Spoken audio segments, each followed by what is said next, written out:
kelima, saudara. Kita akan lihat bersama pada ayat yang ke-11, saudara, sampai ayatnya yang yang ke-14. Ayat 11 sampai ayat yang ke-14, saudara. Sama-sama kita baca ayat-ayatnya. 1, 2, 3. Maka aku melihat dan mendengar suara banyak malaikat sekeliling kata, makhluk-makhluk dan tua-tua itu jumlah mereka berlaksa-laksa dan beribu-ribu laksa. Katanya dengan suaranya, anak domba yang disembelih itu layak untuk menerima kuasa dan kekayaan dan hikmat dan kekuatan, hormat dan kemuliaan dan puji-pujian. Dan aku mendengar semua makhluk yang di surga dan yang di bumi dan yang di bawah bumi dan yang di laut dan semua yang ada di dalamnya berkata, bagi Dia yang duduk di atas tahta dan bagi anak domba adalah puji-pujian dan hormat dan kemuliaan dan kuasa sampai selama-lamanya. Dan keempat makhluk itu berkata, amin. Dan tua-tua itu jatuh tersungkur dan bernama, amin. Saudara, kalau saudara melihat dalam ayat-ayat ini, maka kita melihat bahwa ketika itu pasalnya yang kelima menceritakan bagaimana Yohanes frustasi menghadapi satu kenyataan, ada sebuah kitab, ada sebuah rahasia, tetapi termeterai dengan 7 materai, yaitu kitab Wahyu ini, saudara, yang kemudian dibukakan. Tetapi yang buat saya ada sesuatu yang agak janggal, ada sesuatu yang agak aneh, Bapak Ibu Saudara, dari apa yang kita baca dari ayat yang ke-13, Bapak Ibu Saudara. Ya, ayat yang ke-13 berkata begini, Bapak Ibu Saudara. Ayat 13, perhatikan baik-baik, saudara. Ya, saudara lihat saja di Alkitab, Bapak Ibu Saudara, saya bacakan. Dan aku mendengar semua makhluk yang di sorga dan yang di bumi dan yang di bawah bumi dan yang di laut dan semua yang ada di dalamnya berkata, bagi Dia yang duduk di atas tahta dan bagi anak domba adalah puji-pujian dan hormat dan kemuliaan dan kuasa sampai selama-lamanya. Buat saya ada sesuatu yang menjaga. Kenapa? Karena bukan cuma makhluk surga yang pada waktu itu bersorak-sorai, bukan hanya para orang-orang atau para malaikat yang di surga dan para orang-orang kudus yang di surga yang bersorak-sorai, yang memuji menyembah Allah, yang menyembah Yesus Tuhan, yang akan membuka meterai itu, saudaraku, ya. Tetapi kalau saudara melihat di sini, saudara, semua makhluk yang di surga dan yang di bumi dan yang di bawah bumi dan yang di laut dan semua yang ada di dalam. Artinya kalau di bawah bumi itu bicara tentang kuasa jahat. Kalau di bawah bumi itu bicara tentang kuasa kegelapan, roh jahat, roh iblis, saudara. Ya, di bawah laut, ya saudara, dan semua yang ada di dalam itu bicara tentang kekuatan jahat, itu bicara tentang kuasa iblis, itu bicara tentang setan. Dan bagaimana kemudian pada waktu itu semua tanpa terkecuali, artinya semua makhluk, saudaraku, semua makhluk saat itu menyembah, saat itu memuliakan Tuhan, saat itu memuliakan Raja, memuliakan Yesus sebagai Tuhan, sebagai penguasa, saudara. Kenapa buat saya ini menjadi sesuatu yang aneh, Bapak Ibu Saudara? Ya, di situ kekuatan iblis menyembah Tuhan, kekuatan jahat saat itu juga memberikan sorak-sorai buat. Itulah sebabnya, Bapak Ibu Saudara, yang saya mau katakan, yang saya mau sampaikan. Mari sama-sama kita buka di dalam Yakobus pasal yang kedua, Bapak Ibu Saudara. Yakobus pasal yang kedua, ayat yang ke-18 mulai.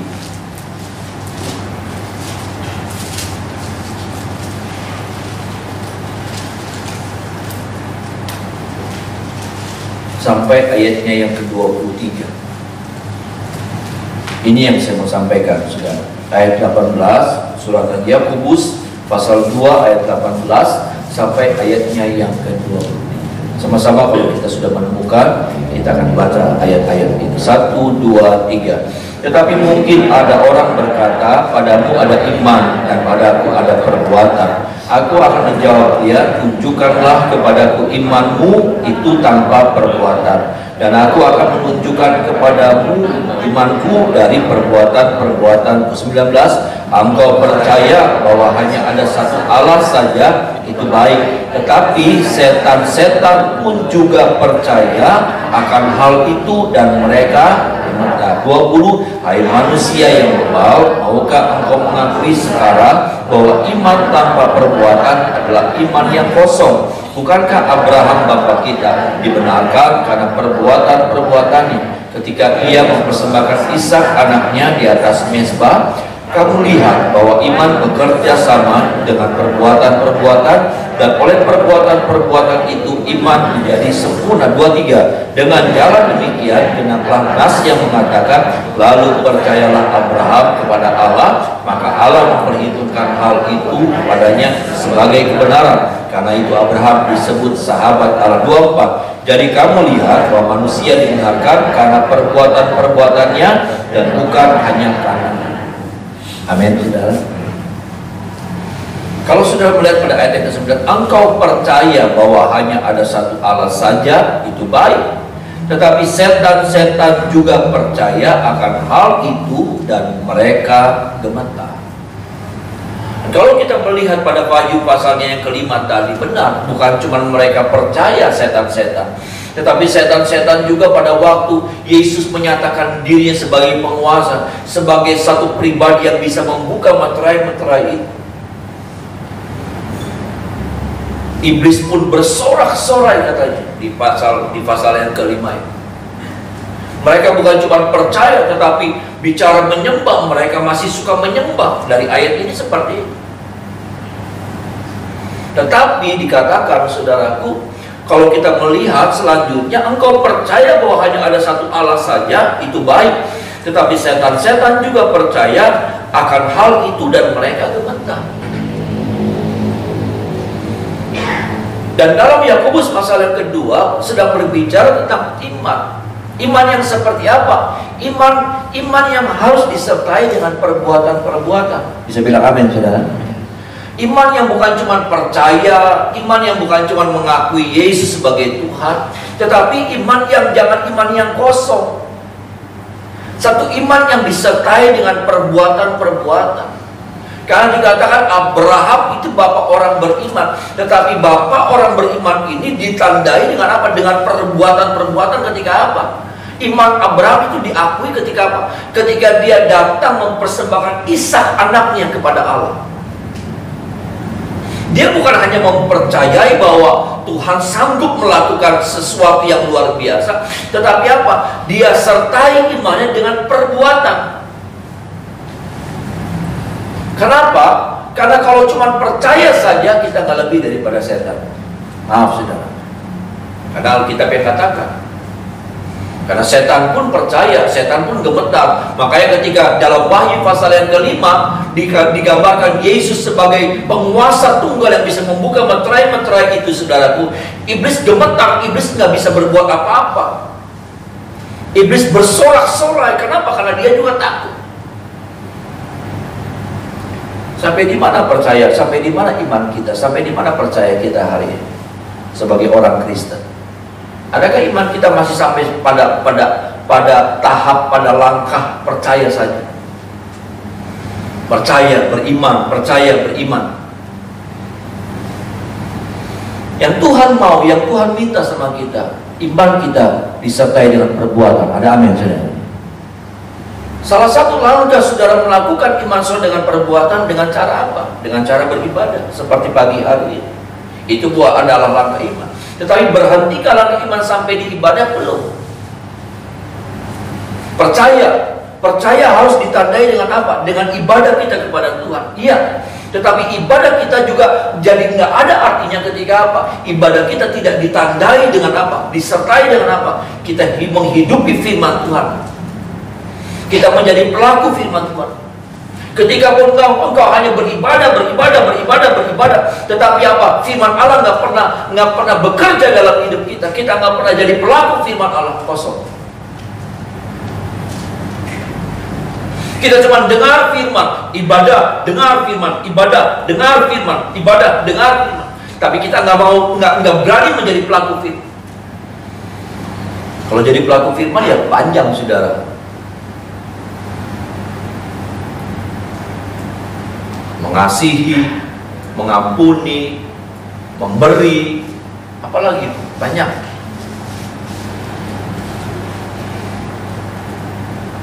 Saya nggak tahu apa yang sedang Tuhan titipkan, bicara dalam hati saudara tentang sesuatu yang saudara hari-hari dikejar sama suara Tuhan untuk melakukan sesuatu yang Tuhan mau. Ada sesuatu yang Tuhan sedang bicara terus mungkin hari-hari ini buat saudara. Di hati saudara, waktu saudara mau tidur, waktu saudara lagi di jalan, waktu saudara lagi sendiri, waktu saudara lagi bekerja, lagi saudara di toko. Mungkin ada sesuatu yang saya percaya itu suara Tuhan. Tuhan lagi bicara sesuatu sama saudara untuk saudara. Adakah saudara sedang melepaskan pengampunan? Adakah saudara sedang dituntut sama Tuhan untuk apalah saudara, saya nggak ngerti. Lakukan itu. Karena iman tanpa perbuatan hakikatnya mati, katanya, seperti tubuh tanpa roh. Mari pagi hari ini, Bapak Saudara, ya, sebelum kita menjalani lagi kehidupan kita di hari-hari ke depan, kita mau mengevaluasi lagi kehidupan kita. Bagus kalau kita sudah jadi orang percaya, bagus sudah. Kita percaya Yesus, kita percaya Tuhan. Tetapi apa? Ada langkah-langkah yang harus kita kerjakan selanjutnya. Abraham mempercayai, saudara, ketika Tuhan bilang, Abraham, nanti keturunanmu itu ya Abraham seperti bintang di langit, Abraham. Ya, aku percaya. Tuhan, Abraham, engkau lihat pasir ya di tepi pantai, ya, itu keturunanmu itu ya Abraham seperti pasir di tepi pantai. Aku percaya. Hebat, hebat. Karena pada waktu itu Abraham gak punya anak. Dan ketika dia punya anak, Tuhan minta sesuatu dari Abraham. Anaknya diminta sama Abraham, sama-sama Tuhan. Ini sebuah kasus yang berbeda. Ini bukan lagi bicara tentang percaya.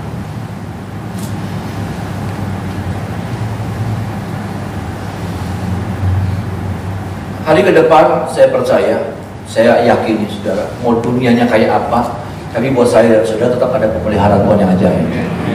Amin saudara. Ini iman saya, ya. Ini percaya saya, ini pengertian saya yang saya dapat dari firman Tuhan. Mau dunia kayak apa jadinya, mau dunia kayak apa kacaunya, mau dunia kayak apa chaosnya. Tetapi buat saya, buat saudara, Tuhan punya pemeliharaan yang cukup untuk memelihara saya dan saudara. Tuhan punya berkat untuk tetap memelihara saya dan saudara. Tetapi yang saya mau katakan, sampai di mana dipercaya iman kita? Apakah iman kita cuma sampai dipercaya? Ataukah iman kita mulai masuk pada sebuah tindakan-tindakan iman? Apa itu tindakan iman? Yang melakukan firman.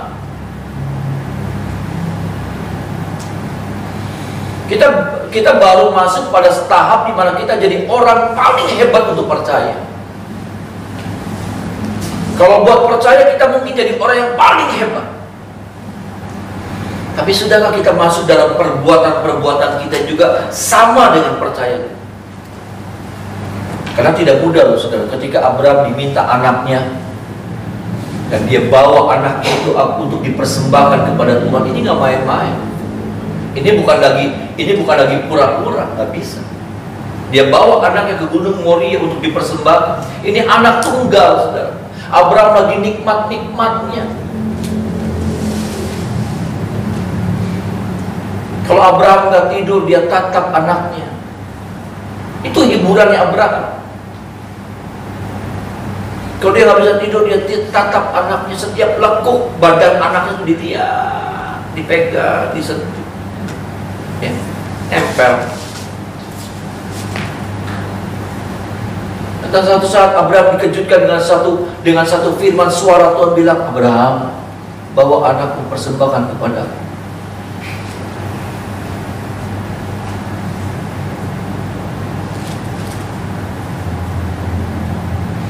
Ini jadi sesuatu yang beda.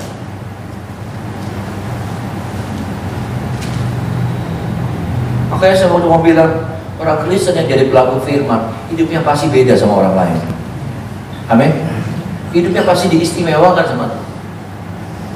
Orang Kristen, anak Tuhan yang belajar menjadi pelaku firman, hidupnya dibedakan sama Tuhan.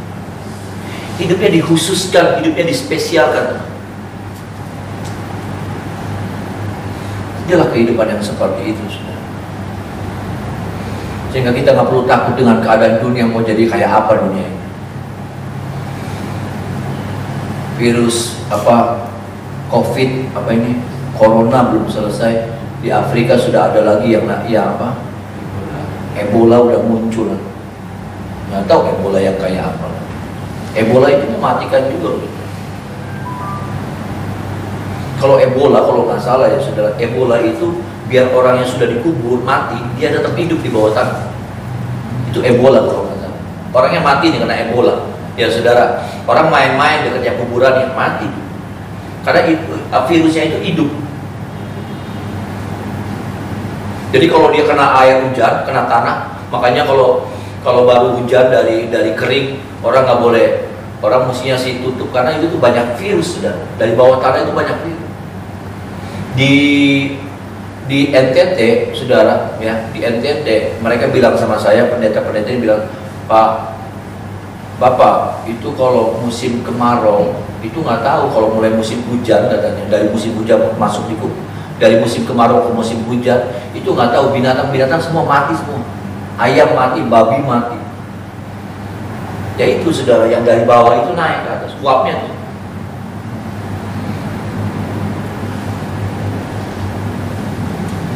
Kita nggak tahu dunia kayak apa jadinya. Kita nggak ngerti kayak apa. Tapi dalam nama Yesus saya katakan, orang yang punya iman dan menghidupi firman Tuhan dalam hidupnya, orang itu dipelihara dengan cara Tuhan yang paling dahsyat, saudara. Kekuatan sorga akan menyertai orang-orang seperti ini. Dan biarlah kita adalah orang-orangnya. Ada amin, saudara. Saya dan saudara adalah orang-orangnya yang belajar berani, bukan cuma percaya sama Tuhan, tetapi belajar menjadi pelaku firman Tuhan. Dan belajar jadi pelaku firman Tuhan itu nggak gampang. Saya katakan, untuk jadi pelaku firman itu sebuah perjuangan habis-habisan.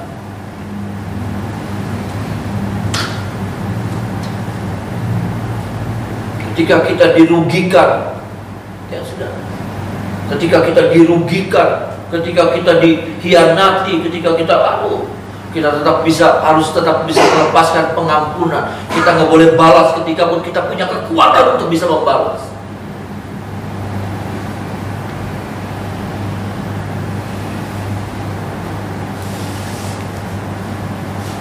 Ini buat jemaat saja firman Tuhan seperti apalagi buat hamba-hamba Tuhan.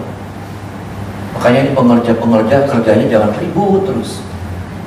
Pengerja-pengerja kerjanya ribut terus setiap hari. Masalah sedikit bisa ribut. Kalian mau jadi pendeta, hamba Tuhan, atau mau jadi preman? Kalau kalian mau jadi preman, bukan tempatnya di sini. Saya akan bilang sama mereka, sumber yang suka bikin ribut mesti keluar dari tempat. Jemaat aja kan saudara diajar sama firman seperti ini. Amin, saudara. Apalagi hamba-hamba Tuhan. Mau jadi apa mereka? Kalau kerjanya cuma ribut-ribut melulu. Setiap kali ada masalah kecil, cara penyelesaiannya itu marah-marah, ribut-ribut. Mau jadi apa?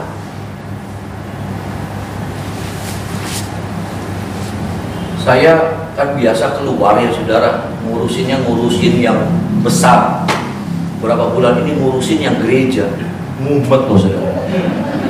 Iya, waduh. Iya, bayangin. Biasa saya kan ngurusin yang besar tuh ya, yang besar, ya luas. Ini ngurusin yang itu makhluk itu tuh saudara. Aduh, bohwat loh saudara. Pengen tak pitisin baik.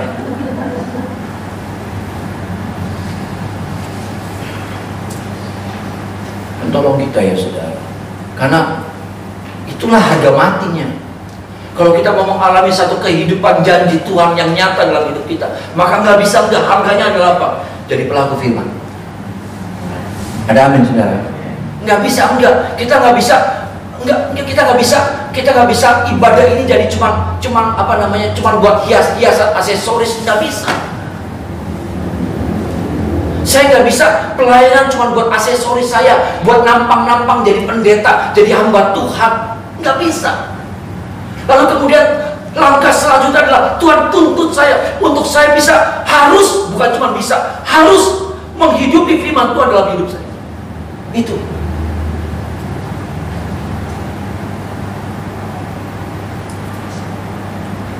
Saudara-saudara, cukup untuk kita kekristenan kita cuma jadi aksesoris, cukup. Kenapa? Nanti akhirnya Kristen kita nggak ada bedanya sama orang dunia. Sungguh, saudara. Nanti nasib kita nggak akan beda sama orang dunia. Orang dunia nanti hancur, kita juga hancur. Ini direkam. Reka-reka baik.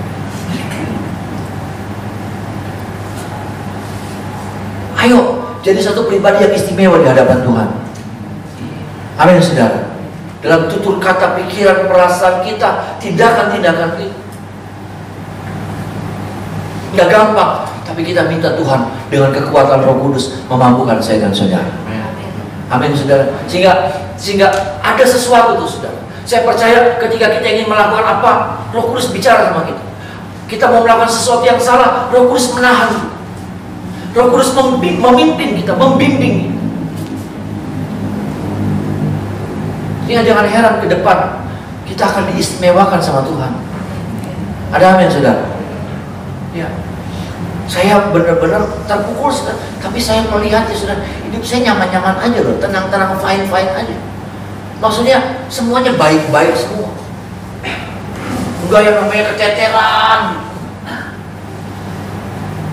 Berapa bulan gak ada ibadah, berapa bulan gak ada kolektor. Maaf ya, saudara ya, ini jujur-jujur aja ya, saudara. Tapi nyaman-nyaman aja loh, saudara. Tenang-tenang aja. Mbak mendung dia.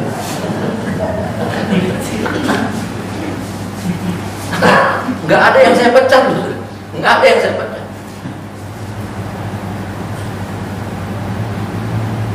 Nggak ada yang saya potong gaji.